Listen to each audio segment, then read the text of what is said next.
Ngayong araw nga po palang ito, pupunta tayo kay na Boss Rindon. Di nila nga po pala sa baba namin sa may bandang Santa Cruz laang. Binyagan nga daw po pala ng kanyang pamangkin na si Akeyus. Shoutout nga po pala kay Kuya Lenny at saka po kay Tishen, namimili din sa Dali. And kay Boss Carl na loyal. Okay, let's go! Okay guys, punta na tayo kay Rindon.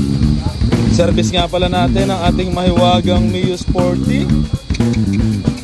Napakapugi. Mga 20 seconds lang na biyahe, eto na, nandito na nga po pala tayo sa ating location sa may barangay Santa Cruz. Oh, mga tropa kong galante, pasok! Mga tropa kong galante! No, Kennard and Christian. Jesse and Jesse. Pumunta tayo, masagay natin. Inis ko po! Inis ko po! Anong dinadali niyo dyan? Ha? Ano yan? Kita kayo!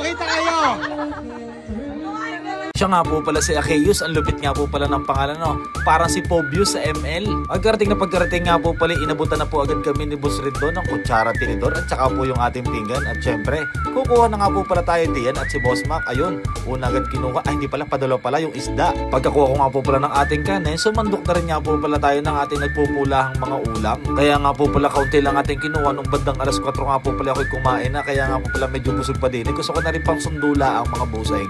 Ay siya, second bite na tayo at nung first bite nga hindi ko na naipakita sa inyo at napasarap na ika. Pagkatapos nga po pala namin kumain, dito na nga pala kami pumesto sa ating mga bossing. Nag-uutay nga po pala din ng grande. Meron din nga po pala tayong inarkilang singer din eh. Ay siya, pasok.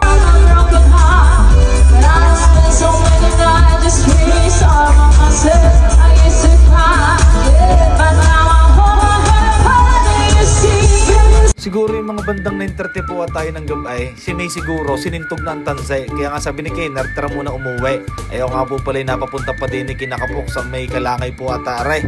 Salamat nga po pala kay Boss Rindon at saka po kay Ate Joanne sa buong pamilya. More power, ingat, and God bless.